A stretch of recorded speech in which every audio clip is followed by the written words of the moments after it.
Welcome addition. अभी आप देख रहे हैं mathematics channel Rajendra concept of mathematics. जहां मिलते हैं आपको हायर मैथमेटिक्स से रिलेटेड अनेक टाइप का वीडियो।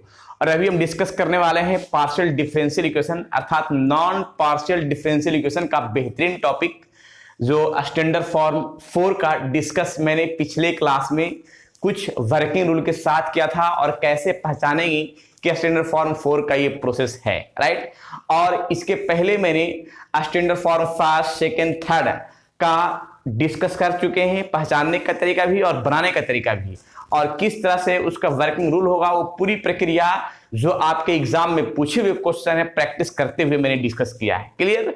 और आज पुनः स्टैंडर्ड फॉर्म 4 का मैंने क्वेश्चन कुछ बताने वाले हैं, लेकिन मैंने वर्किंग रूल दिखा दे रहे हैं, इसका प्रोसेस क्या है इसके बारे में। ये उन विद्यार्थियों के लिए है जो बीटेक कर रहे हैं, अर्थात इंजीनियरिंग मैथमेटिक्स के विद्यार्थी हो या फिर बीएससी हो या एमएससी हो या किसी कॉम्पिटिटिव की तैयारी कर रहे हो, as like CSIR, NET, GATE, IIT JAM, इस तरह के अनेक कंपटीशन के लिए ये टॉपिक बहुत ही बेहतर है। तो चलते हैं पहले इसका मेन प्रोसेस क्या है कि partial differential equation of the form standard form 4 के लिए z equals to px plus qy plus function p comma q, right. यानी इस फंक्शन में x बाई z और p और q रहेगा।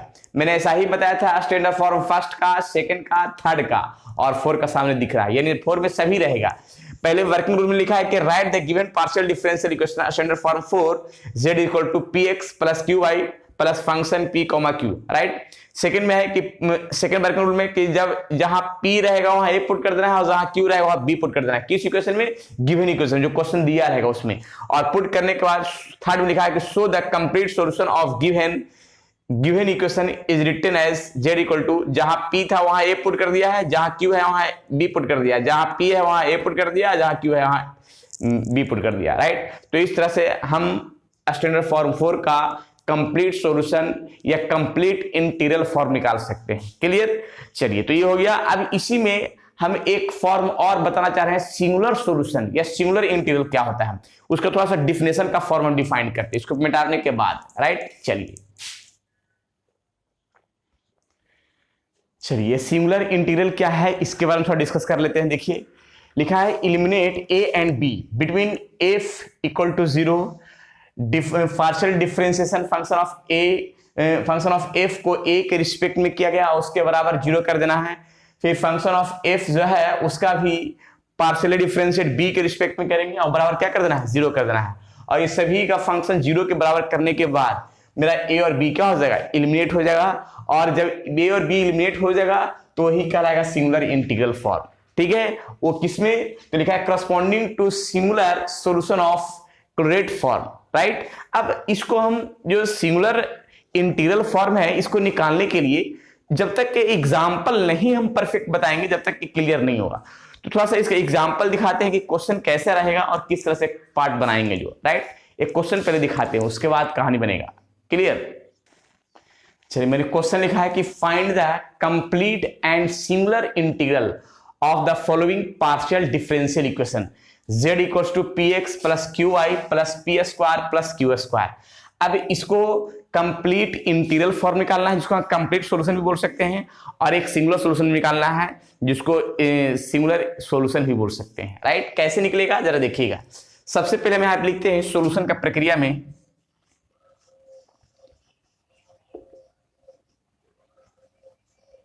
The given partial differential equation is z equals to px plus qy plus p square plus q square. इसको equation first मान लेते हैं। अब देख लीजिए कि इसी फॉर्म में है कि नहीं। ये स्टैंडर्ड फॉर्म 4 में है क्वेश्चन, मैंने इस फॉर्म को सेट कर लिया। अब इसके बाद लिखना है it is of the form, it is of the form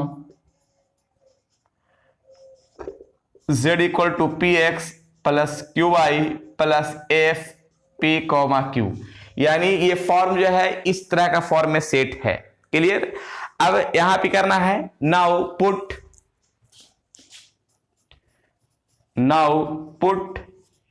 p equals to a and q equals to b in equation first. यानी इक्वेशन फर्स्ट में इसको पुट करना है। द कंप्लीट सॉल्यूशन या complete integral, the complete integral या complete solution लिख सकते हैं, जिसको हम सी आई लिख सकते हैं। क्या लिख सकते हैं? सी आई।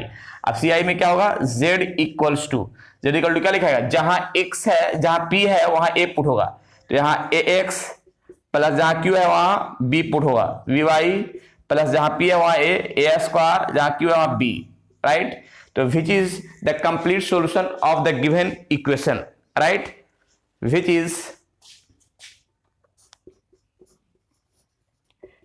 is the required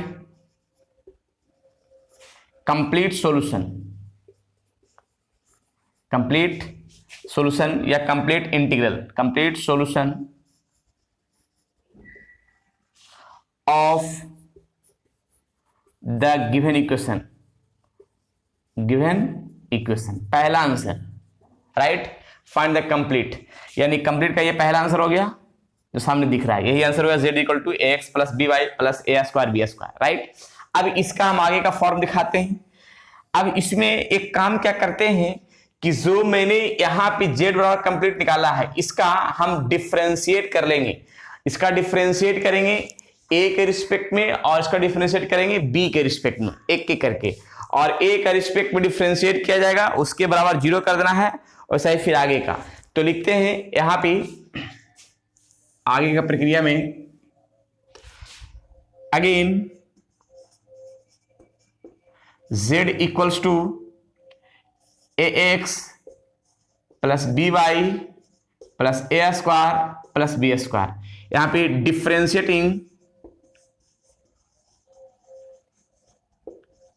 differentiating partially with respect to, इसमें एक बार x का रिस्पेक्ट, a का रिस्पेक्ट और एक बार b का रिस्पेक्ट, राइट। तो पहले हम a का रिस्पेक्ट का डिफरेंशिएशन करते हैं।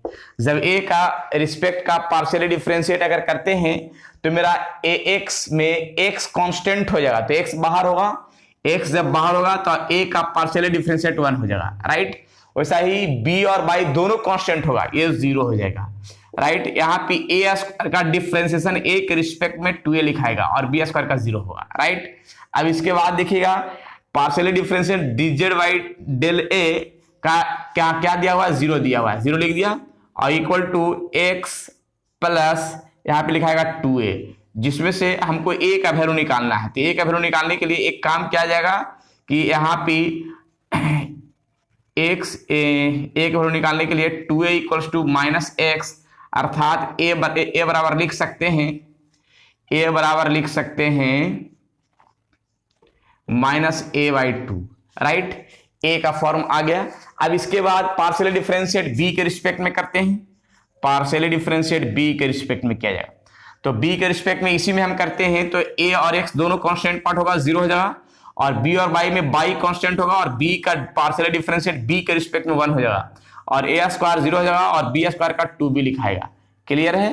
तो del Z by del b का यहाँ पे क्या आ जाएगा? 0 आ जाएगा।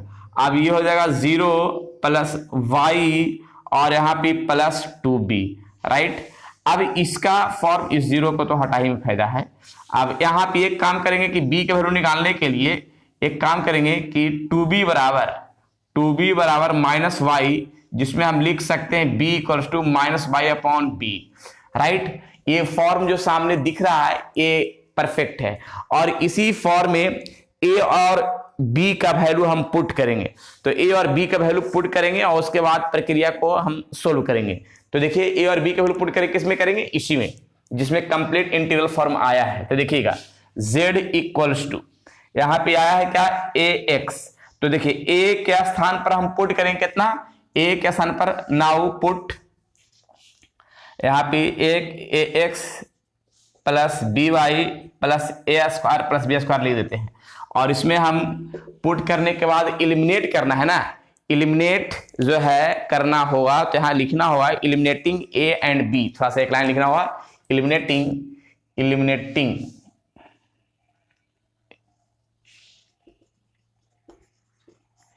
एलिमिनेटिंग ए एंड बी, यहाँ पे लाइन लिखना होगा कि इसमें एलिमिनेट करेंगे ए और बी का वैल्यू। तो यहाँ ए के स्थान पर देखिए मैंने माइनस एक्स बटा टू इंटू एक्स, बी के स्थान पर माइनस वाई बटा टू इंटू वाई, और यहाँ भी ए के स्थान पर माइनस एक्स बटा टू का स्क्वायर, बी के स्थान पर माइनस वाई बटा टू का स्क्वायर। अब यहाँ पे देखिए क्या क्या फॉर्म बनेगा, जो बनेगा माइनस एक्स स्क्वायर बटा टू माइनस वाई स्क्वायर बटा टू प्लस एक्स स्क्वायर बटा फोर प्लस वाई स्क्वायर बटा फोर, राइट, जो सामने दिख रहा है। क्लियर है। अब इसके आगे का फॉर्म को हम सेट करते हैं, तो एलसीएम ले लेते हैं। तो एलसीएम इसके बाद क्या होगा, तो एलसीएम मेरा हो जाएगा कितना, 4 हो जाएगा। तो minus 2x square minus 2y square plus x square plus y square, ये 4 जो है ये साइड में आएगा, तो 4z equal to minus 2x square से माइनस स्क्वायर तो माइनस एक्स स्क्वायर बचेगा, और माइनस 2y स्क्वायर से प्लस वाई स्क्वायर तो माइनस वाई स्क्वायर बचेगा, जिसमें से 4z और माइनस कॉमन कर लेंगे तो x square plus y square. ये हो गया सिंगुलर सॉल्यूशन या सिंगुलर इंटीग्रल लिखेंगे, राइट। यहां लिखेंगे hence it is singular solution, यहां पे लास्ट में hence it is singular solution, right. तो इस तरह से मेरा ये कंप्लीट आंसर हुआ जो सामने दिखा। क्लियर। तो ऐसा ही सोल्व करना है जो सामने दिख रहा है, और इसी तरह से क्वेश्चन भी बनाना है जो सामने दिया। मतलब सिंगुलर सॉल्यूशन या सिंगुलर इंटीग्रल में कुछ है नहीं, सिर्फ एक ही पार्ट है कि पहले कंप्लीट सॉल्यूशन निकालना है। तो कंप्लीट सॉल्यूशन निकालने के लिए कुछ नहीं करना है, पहले ये वाला फॉर्म इस रूप में लाना है, और जैसे ही इस रूप में आ जाएगा फॉर्म स्टैंडर्ड फॉर्म 4, तो ऐसा ही P के स्थान पर A पुट कर देना है और Q के स्थान पर B पुट कर देना है। जैसे ही पुट किया तो ये मेरा कंप्लीट सॉल्यूशन आ गया, जिसको हम कंप्लीट इंटीग्रल फॉर्म बोलेंगे, और कंप्लीट इंटीग्रल फॉर्म वही मेरा आंसर हो गया। लेकिन अगर यहाँ पे सॉल्यूशन सिंगुलर सॉल्यूशन निकालने के लिए कहा या सिंगुलर इंटीग्रल निकालने के लिए कहे, तो बस कुछ नहीं करना है, जो मैंने कंप्लीट सॉल्यूशन किया है उसको हम इसमें हम क्या है कि ए और बी क्या कहते हैं, ए और बी को एलिमिनेट करना है। सिंगुलर सॉल्यूशन में या तो सिंगुलर इंटीग्रल में क्या करना है कि ए और बी को क्या करना है, एलिमिनेट करना है। तो ए और बी को एलिमिनेट करने के लिए एक ही उपाय है कि इस कंप्लीट इंटीग्रल फॉर्म में हम पार्शियली डिफरेंशिएट एक बार ए के रिस्पेक्ट में कर देंगे और एक बार बी के रिस्पेक्ट में कर देंगे, राइट। तो जब ए के रिस्पेक्ट में किया गया तो del Z by del A जो आएगा उसके स्थान पर हम 0 कर देना है, राइट। 0 करने के बाद ए का वैल्यू निकाल लेना है। वैसा ही del Z by del B करना है, मैंने बी के रिस्पेक्ट में पार्शियल डिफरेंशिएट करना है, और जहां उसके स्थान पर क्या कर देना है, del Z by del b के स्थान पर 0 पुट कर देना है, उससे हम बी वैल्यू निकालना है। जो ए और बी वैल्यू आएगा उस कंप्लीट इंटीग्रल फॉर्म में, उसमें हम ए का वैल्यू और बी का वैल्यू पुट कर देना है और ए और बी को एलिमिनेट कर देना है। तो एलिमिनेट करने के बाद जो भी इक्वेशन आएगा वो आएगा सिंगुलर सॉल्यूशन या सिंगुलर इंटीग्रल आएगा। क्लियर। तो ये है इस तरह का प्रोसेस जो सामने हम दिखे और पूरी तरह से मैंने समझाने की कोशिश किया है। अब इसका एक क्वेश्चन देते हैं जो एसडब्ल्यू के रूप में रहेगा, जो बनाइएगा और नहीं बनेगा तो कमेंट बॉक्स में कमेंट कीजिएगा ताकि नेक्स्ट वीडियो उसी का क्वेश्चन सॉल्यूशन कर सके, राइट। अगर विद्यार्थी चाहते हैं कि इस टॉपिक को या किसी भी टॉपिक को अगर पीडीएफ चाहते हैं कि हम पीडीएफ चाहिए बहुत सारा क्वेश्चन का और सॉल्यूशन के साथ, तो पीडीएफ भी प्रोवाइड किया जाएगा। एक डिस्क्रिप्शन बॉक्स में जो है ना एक लिंक देंगे व्हाट्सएप का, उसमें आपको पूरा टॉपिक मिल जाएगा। क्लियर। और एक टॉपिक का जो भी है आपका उसमें पूरी तरह से बेहतरीन तरीके के साथ बना करके सेट करके मिल जाएगा। क्लियर है। और इस चीज को, और अगर नहीं क्वेश्चन बनेगा तो कमेंट बॉक्स में कमेंट कीजिएगा, तो नेक्स्ट वीडियो इसी क्वेश्चन का हम सॉल्यूशन करेंगे। क्लियर। चलिए पहले हम क्वेश्चन देते हैं कि कौन सा क्वेश्चन है, इसको नोट कर लीजिए पहले। चलिए ये क्वेश्चन एसडब्ल्यू के रूप में है, z equal to p x plus q y equal to log p q, right. तो ये क्वेश्चन को सॉल्यूशन करना है, ये आपकी यूनिवर्सिटी में पूछे हुए क्वेश्चन है, इसको अच्छा से नोट कर लेना है ताकि किसी प्रकार का दिक्कत ना हो। और अगर किसी भी टॉपिक का पूरा कंप्लीट सॉल्यूशन और कंप्लीट थ्योरी चाहिए या किसी प्रकार का नोट्स चाहिए तो कमेंट बॉक्स में कमेंट कीजिएगा, आपके पास पहुंचा दिया जाएगा जो भी टॉपिक का अगर नोट्स चाहिए तो। क्लियर। चलिए आज इतना ही, फिर विशेष मिलते हैं नेक्स्ट वीडियो में इसके सॉल्यूशन के साथ। जब तक के लिए आप लोग खुश रहिए, स्वस्थ रहिए और मस्त रहिए।